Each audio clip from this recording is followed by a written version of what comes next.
Salut à tous les amis, c'est Aiken, j'espère que vous allez bien. Aujourd'hui on se retrouve dans une nouvelle vidéo, où je vais vous présenter 5 histoires qui m'ont été racontées par des abonnés sur Instagram. J'espère que cette vidéo vous plaira. Je tenais avant tout à remercier toutes les personnes qui m'ont envoyé des histoires sur Instagram. Je m'y attelle au fur et à mesure, je ne peux pas aussi raconter toutes les histoires dans une vidéo et sinon ça ferait une vidéo qui serait interminable. J'en ai donc pris 5 et je tenais à indiquer que ce n'est pas parce que vous passez pas dans cette vidéo là que vous ne passerez jamais. Malheureusement j'ai dû faire des choix, donc il est possible que votre histoire vienne plus tard. J'espère que la vidéo vous plaira, si c'est le cas n'hésitez pas à laisser un j'aime sous la vidéo. Je vous remercie également de vous abonner à la chaîne si le contenu vous plaît. Si vous souhaitez me suivre sur Instagram, je vous le laisse juste ici. N'hésitez pas à m'envoyer un petit DM pour m'envoyer une histoire flippante qui vous est arrivée. Petit point aussi que je voudrais dire avant qu'on parte sur ces histoires, je raconte des histoires qui ont choqué, traumatisé des abonnés. Peut-être que vous, derrière votre écran, vous ne serez peut-être pas choqué par les histoires que vous allez entendre,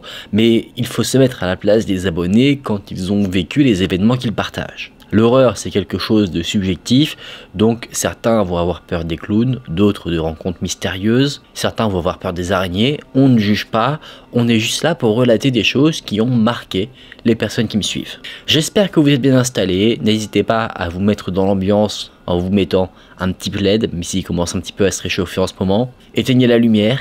Et on est parti pour se plonger dans ces histoires d'abonnés. La première histoire sera celle de quelqu'un que nous allons appeler Hugo.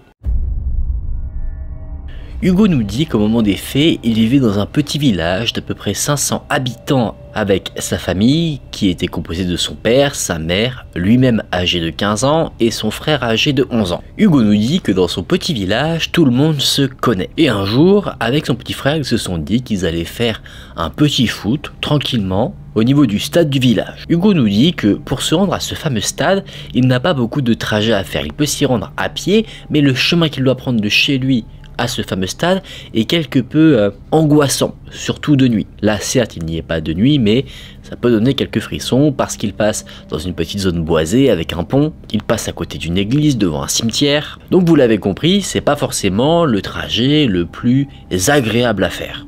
Alors qu'il est au niveau du petit pont, avec son frère, il voit qu'il y a une personne âgée qui le traverse en même temps que lui, et cette personne âgée a un look assez particulier.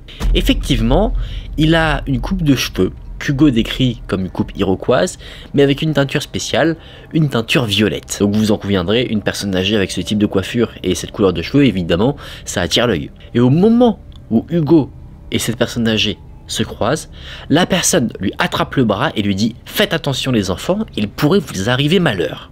Naturellement, c'est quelque chose qui angoisse instantanément Hugo et son frère, donc Hugo arrive à se détacher de l'emprise de l'homme qui n'était pas très forte, il prend son frère par le bras et il retourne chez lui en courant. Une fois arrivé chez lui, Hugo décide de ne pas forcément parler de ce qu'il s'est passé à ses parents, il se dit que c'était juste une mauvaise rencontre et c'est tout. L'histoire pourrait s'arrêter là, mais ce n'est pas le cas. Une semaine se passe sans qu'il n'y ait pas contact avec cette vieille personne. Au bout de cette semaine, il y a un soir l'anniversaire d'un ami d'Hugo qui vivait dans le village. Donc les parents d'Hugo l'ont emmené, non pas en voiture, mais à pied. Et pour se rendre chez cet ami, il fallait passer par le chemin qu'Hugo avait déjà arpenté une semaine passée. C'était le fameux chemin où il fallait passer au-dessus du pont. L'aller se passe très bien, mais c'est au retour, une fois que la soirée était terminée, que là, il se passe quelque chose. Sur le chemin retour, toujours au niveau du pont, Hugo et ses parents remarquent qu'il y a un homme qui est assis au niveau du pont et qui a une lumière à côté de lui pour l'éclairer. Hugo constate immédiatement qui est cet homme, c'est le vieil homme qui l'avait apeuré une semaine auparavant. Les parents d'Hugo, eux, ne sont pas inquiets, car ils n'ont pas eu vent de ce qu'il s'était passé avant, et en passant à côté de cet homme, le vieil homme à la coupe violette dit au père de famille « Fais attention, il pourrait arriver malheur à tes enfants ». Le père de famille, qui est d'une nature assez calme, ne réagit pas. Il continue sa route avec son fils et sa femme, et pour lui, cet individu est simplement quelqu'un qui a abusé de la boisson. Tout le monde arrive à rentrer à la maison sans encombre, et l'histoire ne s'arrête toujours pas là. Car le lendemain, Hugo et son frère retournent au stade de foot, donc ils repassent par le fameux chemin, encore une fois tout se passe bien. Ils arrivent à aller au stade de foot, ils jouent au foot avec des amis, vraiment ils passent un très bon moment, et à un moment donné, le petit frère d'Hugo a soif. Et vous savez, dans certaines villes, alors je sais pas s'il y a ça dans toutes les villes, mais il y a des petites fontaines d'eau potable où on peut boire. Dans le village d'Hugo, cette fameuse fontaine se trouve à côté du cimetière. Et à un moment donné, le petit frère a soif, donc il va à cette fameuse fontaine, il boit un peu d'eau. Hugo n'était pas allé avec lui car la fontaine ne se trouvait qu'à quelques mètres, mais au bout de quelques instants, à peine, il entend son frère crier. Immédiatement, avec ses amis, Hugo se précipite vers le petit frère, qui est dans l'effroi le plus total. Hugo, inquiet et se posant quelques questions, demande au petit frère ce qu'il s'est passé. Et le petit frère va dire qu'il était tranquillement en train de boire de l'eau quand l'homme à la crête violette est sorti de derrière une tombe et a dit au petit « Viens boire avec moi, ne t'inquiète pas ». À ces paroles, Hugo est allé voir un adulte pour raconter ce qui s'était passé. La police a été prévenue car quelqu'un dans un cimetière qui s'amuse à faire peur aux enfants, et non pas que peur mais qui essaye de les attirer, c'est inquiétant. Donc la police est venue, ils ont fouillé le cimetière mais ils n'ont pas retrouvé l'homme. Et ce qui surprend Hugo, c'est que ce cimetière n'avait qu'une entrée. Donc si l'homme était sorti, ça aurait été forcément visible. Après, on peut toujours spéculer sur le fait qu'il a escaladé peut-être une barrière ou quelque chose de la sorte. Mais quoi qu'il en soit, cette rencontre avec l'homme à la crête violette était la dernière. Plus jamais ensuite, Hugo n'a revu cet homme ou son petit frère, et bien qu'il ne l'ait plus jamais revu, ces événements ont créé une phobie pour Hugo, la phobie des cimetières. Même plus tard, plus vieux, il n'arrive pas à rentrer dans un cimetière à cause de cette peur de rencontrer de nouveau cet homme qu'il avait effrayé quand il était plus jeune.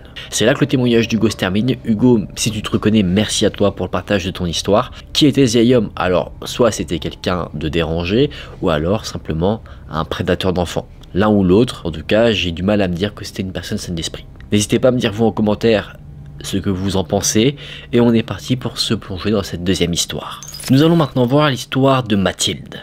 C'est une histoire très courte. Mathilde nous dit que pour aller à l'école, elle avait pour habitude de prendre le bus. Donc jusque là, rien d'anormal, et vous savez, dans le bus, il n'est pas inhabituel qu'il y ait des passagers.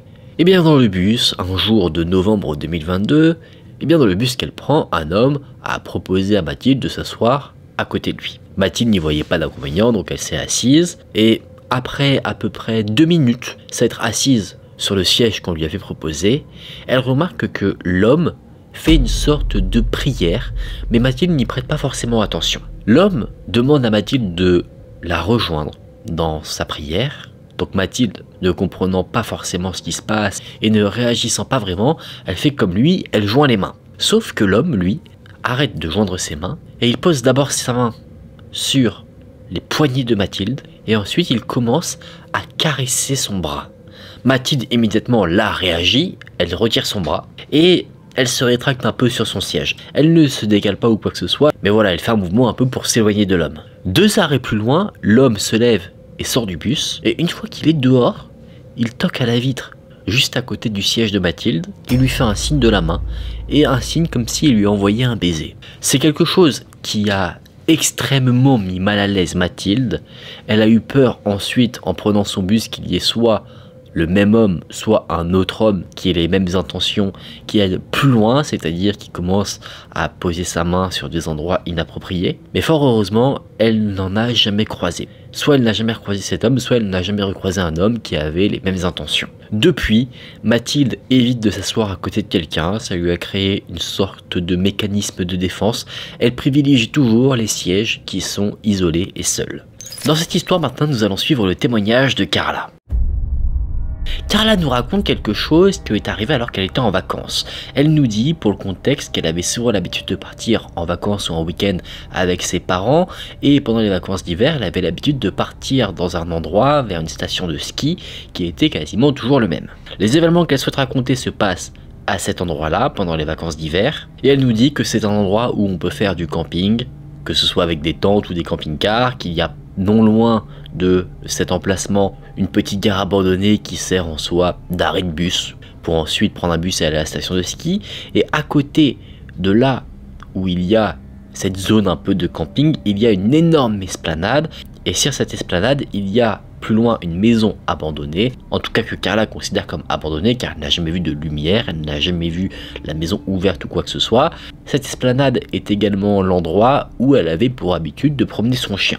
Et au moment des faits, qu'elle souhaite nous partager, elle nous dit qu'il avait beaucoup neigé, donc il y avait de la neige partout sur l'esplanade, il faisait froid, et elle a remarqué que dans cette fameuse maison abandonnée, il y avait de la vapeur qui s'échappait de la porte, qui était cette fois-ci ouverte. Curieuse de voir ce spectacle qu'elle n'avait jamais vu auparavant, Carla a jeté un petit coup d'œil, et elle a remarqué qu'il y avait une voiture garée devant la maison. Une voiture qu'elle n'avait jamais vue, mais elle ne s'est pas attardée dessus plus que ça parce qu'elle a été surprise par un spectacle saisissant. Elle a vu quelque chose pendu par les pieds accroché au plafond par des chaînes de métal, et il y avait quelqu'un habillé totalement normalement, qui passait une sorte de karcher dessus, et c'est ça qui créait toute cette vapeur qui sortait de la maison. Apeurée, Carla a décidé de faire comme si de rien n'était, comme si elle n'avait rien vu. Elle a pressé le pas pour faire vite demi-tour, elle a rappelé son chien, qui lui faisait sa petite balade tranquillement, et elle a vite quitté les lieux en se posant plein de questions. Qu'est-ce qui était accroché au plafond? Parce qu'elle en est sûre, c'est quelque chose qui était potentiellement vivant, parce qu'elle a vu de la chair, ça ressemblait clairement à un cadavre. Elle ne sait pas si c'est un cadavre humain ou quelque chose d'animal. Est-ce que l'homme qui passait un coup de karcher sur la carcasse était un chasseur? Donc est-ce que en fait cette maison n'était pas abandonnée mais appartenait à un chasseur? Pourquoi cette chose accrochée au plafond était si abîmée? Et c'est plein de questions qui sont sans réponse. Et en se posant toutes ces questions, elle est vite rentrée à son camping-car, et une fois qu'elle est revenue en sécurité, elle a dit ce qu'elle avait vu à ses parents. Ses parents ne l'ont d'abord pas cru, évidemment cette découverte semble un peu grosse, mais ils lui ont dit que si effectivement elle avait bien vu quelque chose, c'était probablement un chasseur. Donc Carla a pris cette pensée comme étant la réalité, donc c'est quelque chose qui l'a plutôt rassurée. Et les jours qui ont suivi, elle a réussi à passer quand même de bonnes vacances, se disant que la situation qu'elle avait vue n'était pas forcément anormale. Mais un an après, elle est retournée en vacances au même endroit.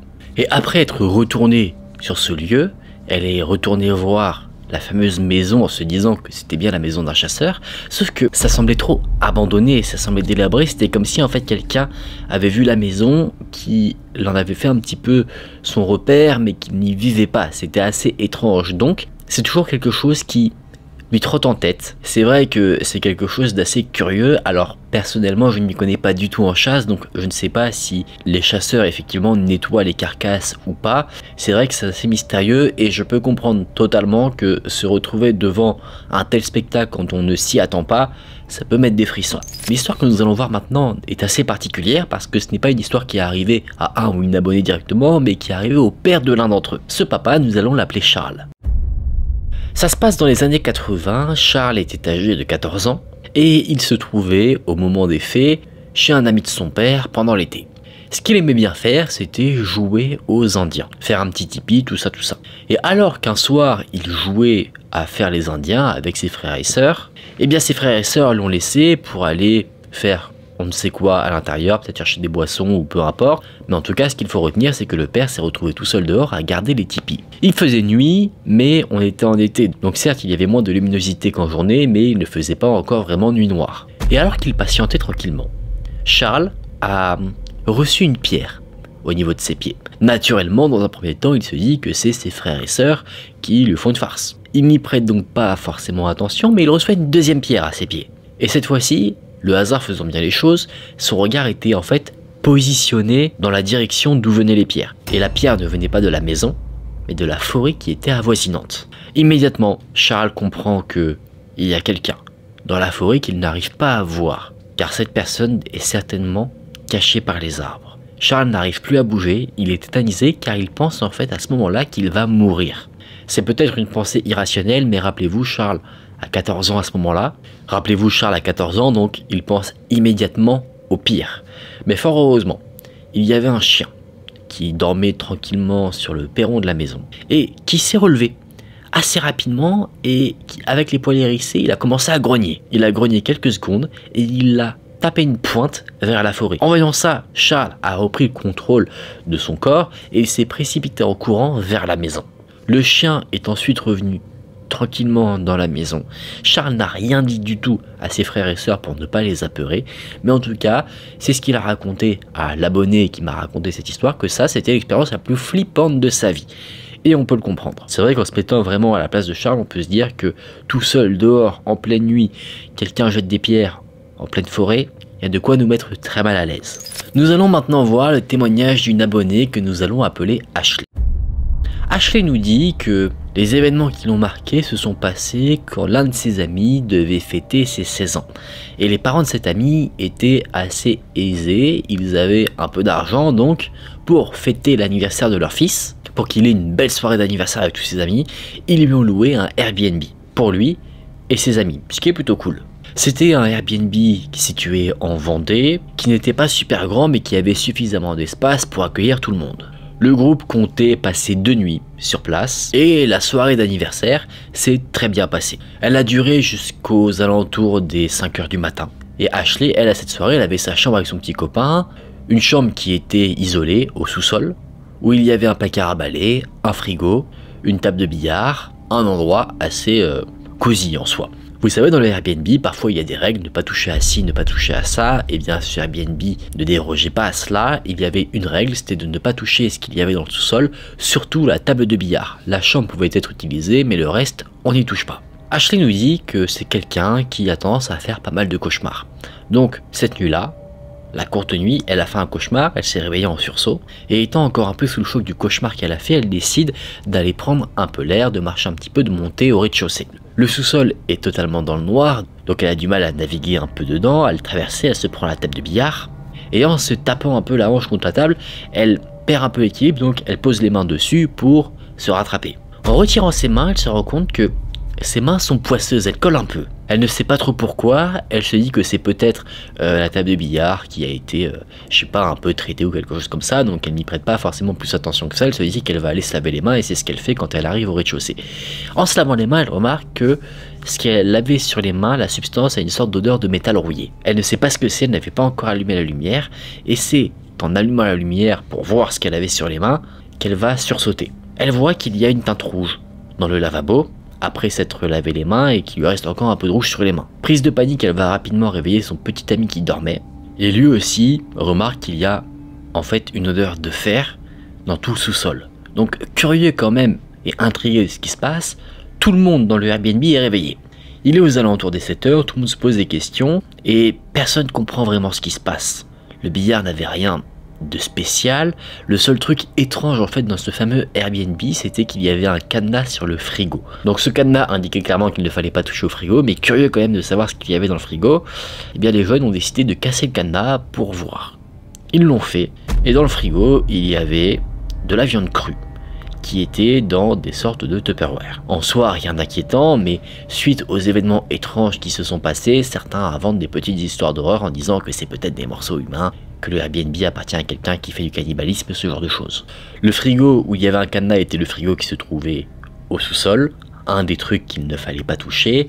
La journée suit ensuite son cours, rien ne se passe de la journée, ils vaquent tous à leurs occupations, et à un moment donné, Ashley et une amie se disent il faudrait peut-être qu'on répare notre bêtise entre guillemets, on a cassé un cadenas, on va en racheter un pour le remettre. Donc Ashley et son ami vont acheter un cadenas, et puis ils retournent à la maison pour remettre le cadenas sur le fameux frigo du sous-sol. Mais juste avant de placer le cadenas, eh bien Ashley décide de s'assurer que tout dans le frigo est resté tel qu'il est censé l'être. Sauf que, en ouvrant le frigo, Ashley voit qu'il n'y a plus aucun morceau de viande dans les Tupperware.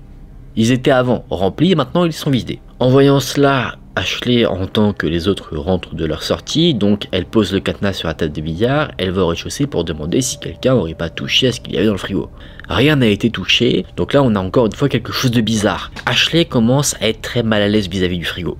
Donc tous retournent vers le frigo pour que tout le monde constate effectivement qu'il a été vidé, et c'est là qu'Ashley et son ami remarquent en redescendant dans le sous-sol que le cadenas qu'elles avaient laissé sur la table de billard avait disparu. Tout le monde se dit maintenant la même chose, ils ne sont pas seuls dans le logement. Donc ils décident tous de s'enfermer dans la cuisine au rez-de-chaussée et d'appeler la police pour s'assurer que tout va bien ou alors arrêter quelqu'un si quelqu'un se cache. La police arrive, ils sont au nombre de 3, une personne reste avec les jeunes et 2 officiers eux descendent dans le sous-sol pour aller voir un petit peu s'il n'y a pas quelque chose. Et les jeunes entendent au sous-sol une porte se faire défoncer, des cris et des sommations. Et c'est là que tous les jeunes vont être apeurés de voir que la police remonte du sous-sol avec un homme qu'ils placent dans leur véhicule à l'extérieur. L'un des policiers emmenait l'homme et un autre avait dans la main une boîte qui contenait la même viande qui était dans le frigo et qui avait disparu. C'est là que ces événements se sont arrêtés. Ashley ne sait pas directement ce qui s'est passé. Les polices en fait n'ont pas fait de rapport aux jeunes qui étaient dans leur Airbnb parce qu'ils étaient mineurs. Ils ont fait des rapports aux parents. Et c'est les parents du coup qui ont eu toutes les informations. Et Ashley plus tard a pu demander comment s'était terminée cette affaire. Et fort heureusement on le sait. Il se trouve que, peut-être que vous aviez déjà quelques doutes dessus, la viande du frigo et celle qui a été retrouvée dans le Tupperware, c'était de la viande humaine. Et l'homme qui consommait cette fameuse viande était caché et était resté caché en fait dans le sorte de placard à balai du sous-sol qui était une porte verrouillée à clé. D'où le fait que les policiers aient dû la défoncer. Cet homme se servait en fait de la table de billard comme un peu une sorte de planche à découper. Il s'en était servi quand tout le monde était parti dormir après l'anniversaire. C'est pour ça qu'en fait Ashley, quand elle a posé ses mains, a eu en fait du sang un peu séché sur les mains. C'est que l'homme qui se cachait dans le placard s'en a été servi il y a peu. C'est les seules informations qu'Ashley peut nous donner car sa mère n'a jamais voulu lui dire qui était l'individu en question. Était-ce un tueur et qui était, si c'était bien un tueur, sa victime.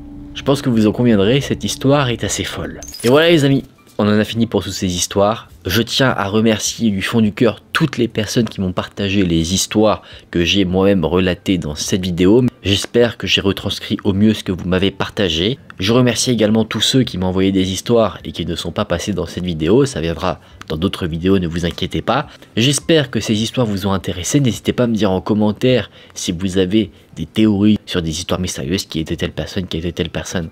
J'irai voir cela avec plaisir. Et je pense que les personnes qui m'ont raconté ces histoires aimeront aussi avoir votre avis. Donc vraiment n'hésitez pas. Si vous avez passé un bon moment devant la vidéo, je vous invite à laisser un j'aime pour me le faire savoir. C'est très important, surtout pour le référencement évidemment. Je vous invite également à vous abonner à la chaîne, à rejoindre cette belle communauté qu'on est en train de construire tous ensemble. Si vous souhaitez, comme les personnes dans cette vidéo, me partager votre histoire, je vous invite à me suivre sur Instagram qui s'affiche juste ici, ou alors il y a un mail dans la description que vous pouvez utiliser si vous souhaitez m'envoyer des histoires qui sont peut-être très longues. Merci beaucoup d'avoir suivi la vidéo jusqu'ici. Je vous dis à très vite dans une prochaine vidéo. Prenez soin de vous, c'était Haken. Salut!